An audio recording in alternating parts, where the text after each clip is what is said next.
জিজ্ঞেস করেন 2025 তো গেল, তরুণদা 2026 কি হবে, আবার কি গুজব টুজব আপনি শোনাবেন? আপনারা একটা কথা বলুন, 24 সালের আগস্ট মাসে যে অবস্থা ছিল, 25 সালের আগস্ট মাসে কি সেই অবস্থা আছে, ছিল? বা ডিসেম্বরে সেই অবস্থা আছে? আজকে যদি সেই অবস্থাই থাকতো, তাহলে কি তারেক রহমান দেশে ফিরতে পারতেন? তাহলে কি আমাদের বিদেশমন্ত্রী ডক্টর এস জয়শঙ্কর তিনি বা ঢাকায় এরম যেতেন? কারণ সম্পর্কটা এমন জায়গায় চলে গিয়েছিল যে পাকিস্তানের মতো। আজকে একটা ঘোল খেয়েছি আমি। ঘোলটা কিরাম,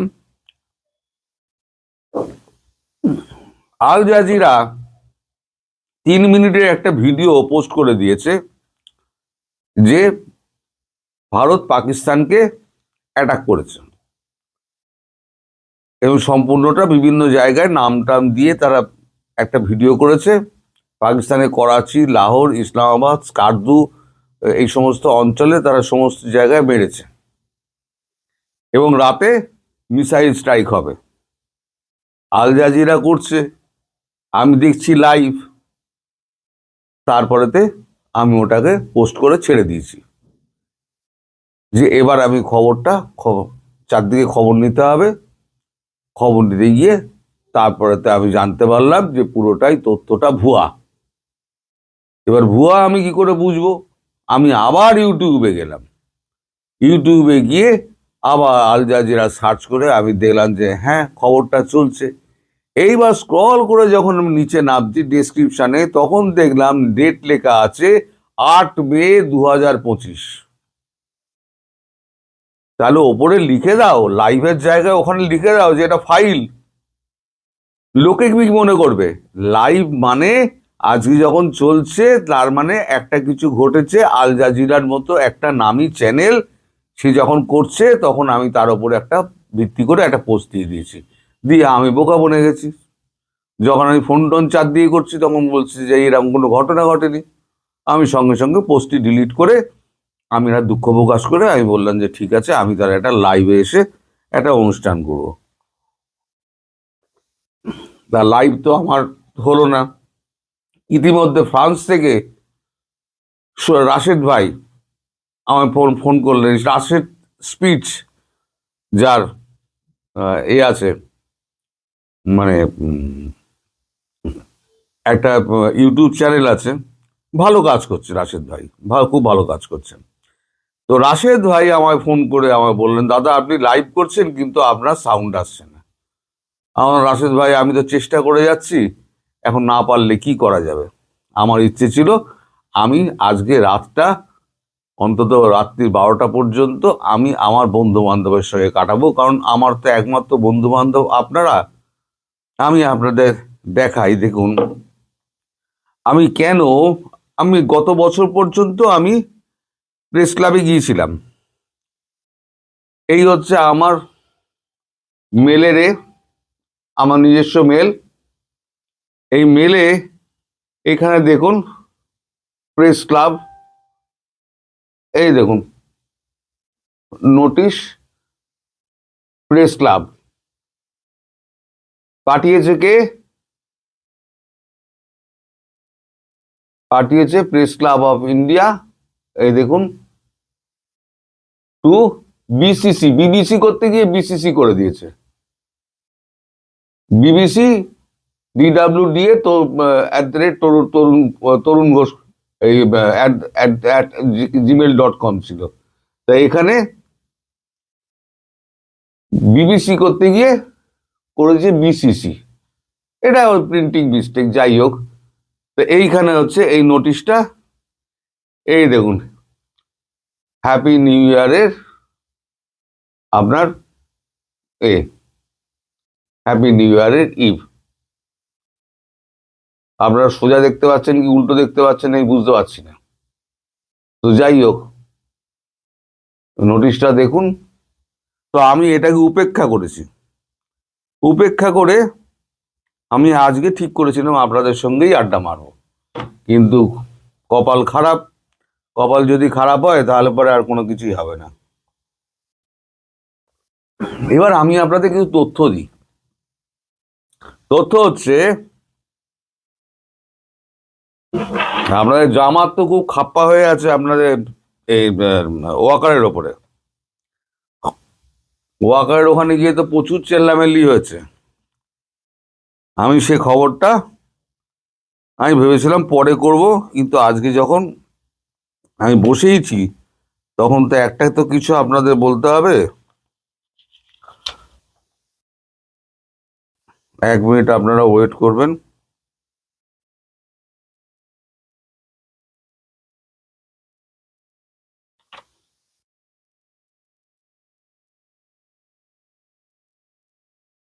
হ্যাঁ, জামাতে 3 জন 25 তারিখ গিয়েছিলেন, জামাতে 3 জন ওয়াকারের কাছে। না, 25 তারিখ না, 28 তারিখ গিয়েছিলেন 3 জন। গিয়ে সেখানে শফিকুর রহমান ছিলেন, আর সঙ্গে আরো 3 জন। তো সেখানে গিয়ে তারা বলেছেন যে তারেক জিয়ার নিরাপত্তার জন্য 3640 সেনাবাহিনী নিরাপত্তা, তার বিশেষ নিরাপত্তার জন্য 3640 নিরাপত্তার জন্য সেনা, 1810 তার যে বিভিন্ন স্থাপনা আছে সেই স্থাপনা পাহারা দেওয়ার কাজে। মোট যোগ করলে আমি যা দেখেছি 5460 এরকম কিছু একটা হয়।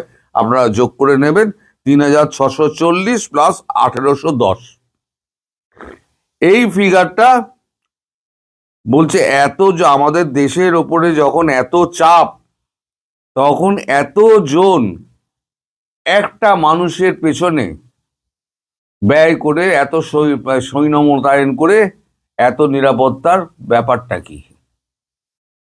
উনি তো এখনো প্রধানমন্ত্রী হননি। উনি যদি প্রধানমন্ত্রী হতেন তাও নয়, একটা কথা ছিল,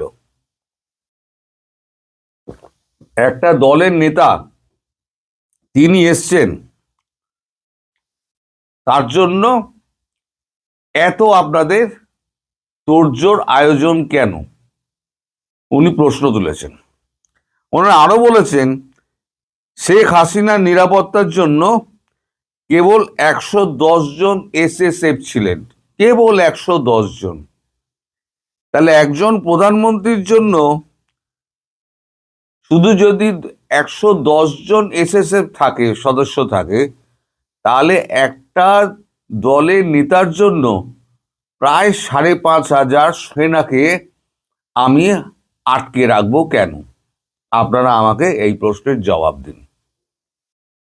আমরা যদি এখন দাবি তুলি প্রত্যেকে, আমাদের দলের যে প্রধান আছে তাদেরকে নিরাপত্তা দিতে হবে, আমাদের প্রত্যেকের পেছনে 2000-3000 করে আমাদের সেনা লাগিয়ে দিন, তাহলে দেশ রক্ষা করতে হবে না, আইনের শাসন রাখতে হবে না, আপনারা নিরাপত্তাই দিতে থাকুন, আর দেশটা গোল্লায় যাক বলে শফিকুর রহমান হেবি চমকেছেন ওয়াকারুজ্জামানকে।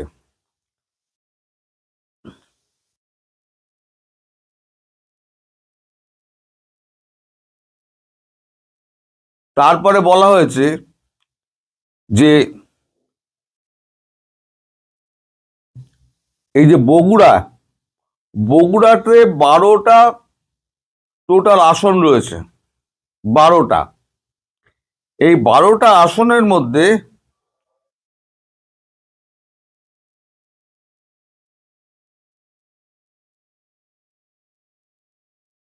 8টি আসন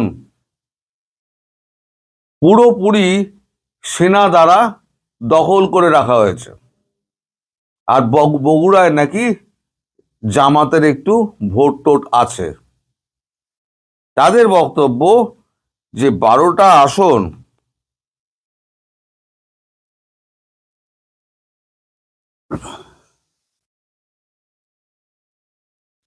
নাকি 8টি আসন? 8টি আসনে টোটাল আটটা আসনে পুরোটাই সেনা মোতায়েন করে রেখে দেওয়া হয়েছে। ওখানে জামাতের লোকেরা তারা বক্তব্য রাখতে পারছে না। এটা কিরকম ব্যাপার হলো?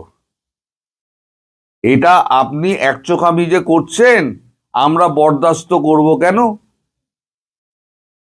তারপরে আজকে এই যে অবস্থা পরিস্থিতির সৃষ্টি হয়েছে, আজকে এই যে বিপ্লবটা হয়েছে, সেখানে 95% অবদান হচ্ছে জামাতের, 5% অবদান হচ্ছে ছাত্রদের। তার মানে বকল এমনই স্বীকার করিলেন জামাতই হাইজ্যাকটা করেছিল। আমি যেটা বলেছিলাম প্রথম দিকে, হাইজ্যাক জামাতের হাতে হয়ে গেছে, জামাতের পেট থেকে বেরিয়েছে, এখন আবার জামাতের পেটেই ঢুকে গেল। ওনার বক্তব্যে এটা পরিষ্কার হয়ে গেল যে 95% আমরা খেটেছি, 5% এ ছিল। আপনি যে এই 8টি আসনে আপনি যে টোটাল যে আপনি নিরাপত্তার ঘেরাটোপে রাখলেন এবং একতরফা বিএনপিকে আপনি নির্বাচনের সুযোগ দিয়ে দিচ্ছেন, সেটা হচ্ছে আরপিও 19/1 ধারার পরিপন্থী। এটা যদি হয়, জামাত কোনোভাবেই মেনে নেবে না এবং সেনাবাহিনীর প্রতি বিক্ষোভ প্রদর্শন করবে এবং তারপরে যা যা হবার সেই জিনিসগুলো হতে পারে। তার জন্য আইন শৃঙ্খলা যদি অবনতি হয়, দায়ী থাকবেন আপনি।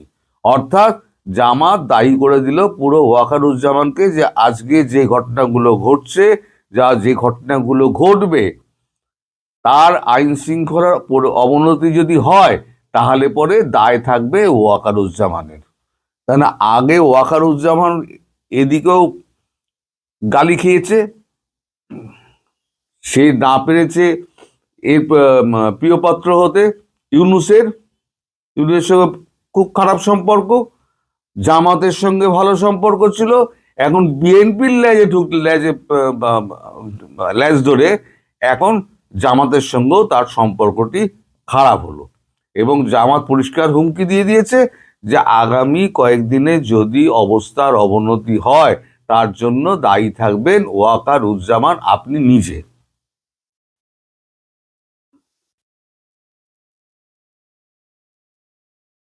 এখন এই যে জামাত হুঙ্কারটা দিয়ে এলো, এর ফলে কি হবে বলুন তো?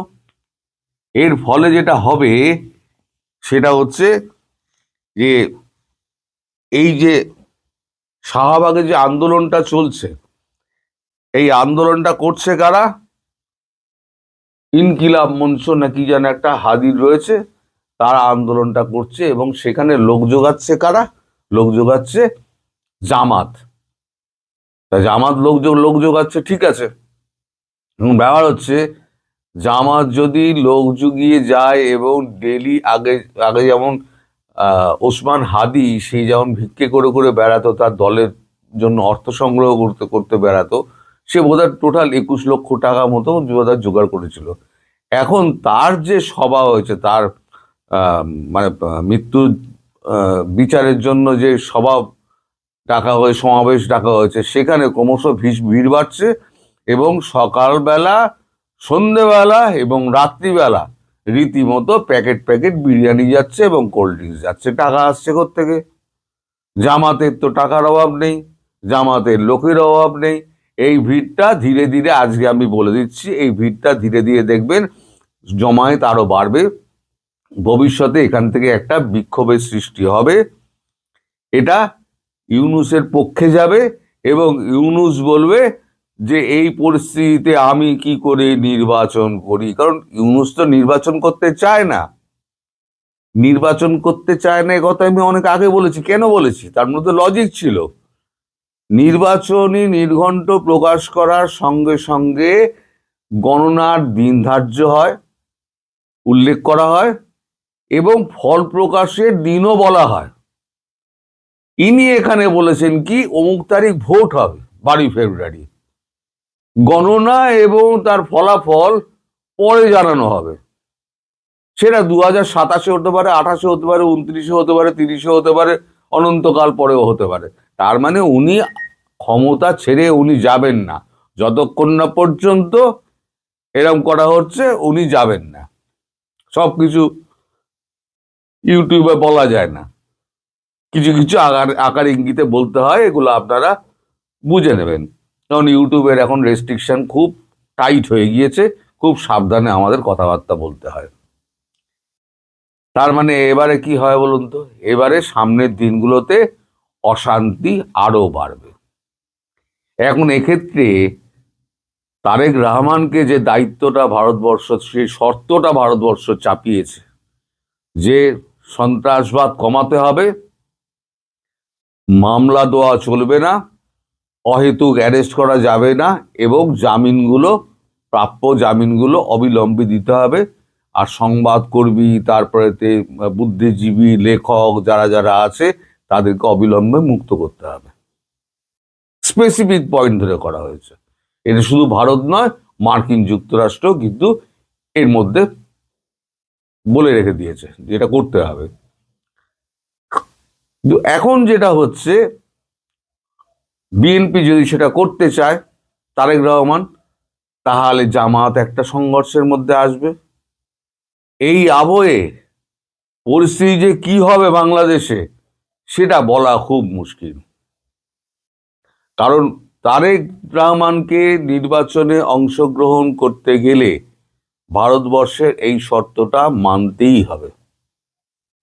আর ভারতবর্ষ যে পিছনে আছে, ভারতবর্ষের যে গ্রিন সিগন্যাল আছে, সেটা জয়শঙ্করজি আজকে গিয়ে প্রমাণ করে দিলেন। এবং আপনারা যেটা আমি বলতে ভুলে গেছিলাম সন্ধ্যের ভিডিওতে, যে জয়শঙ্করজি যখন এয়ারপোর্টে যখন রিসিভ করছেন, যখন আপনাদের কি বলে তারেক রহমান, তখন কিন্তু পররাষ্ট্র উপদেষ্টা সেখানে ছিলেন। পররাষ্ট্র উপদেষ্টা একবার হাত কচলাতে এগিয়েও এসেছিলেন, যে কথা বলবো এরকম একটা ভাব করে। জয়শঙ্করজি ফিরেও তাকাননি। আমি বলেছিলাম না, আমার যদ্দূর মনে হয় জয়শঙ্করজি কোনো ইউনুস তার গ্যাংয়ের সঙ্গে কথাবার্তা বলবেন না। আলটিমেটলি কথা তো হলো না, তাকালেন পর্যন্ত না। তার মানে সিগন্যাল অত্যন্ত স্পষ্ট যে তোমাদের আমরা মানছি না, আমরা ভারতবর্ষের মানুষ তোমাদেরকে ত্যায্য করেছি। আমরা এমন একটা সাংবিধানিক দলকে বলে ডাকে এসছি, তার একটা কাজে এসছি, সাংবিধানিকভাবে তারা যদি সরকারে আসে, অথবা ইনক্লুসিভ নির্বাচনে আওয়ামী লীগ অংশ নিলে, আওয়ামী লীগ যদি আসে, যেই আসুন না কেন তার সঙ্গে আমি কাজ করব। নির্বাচন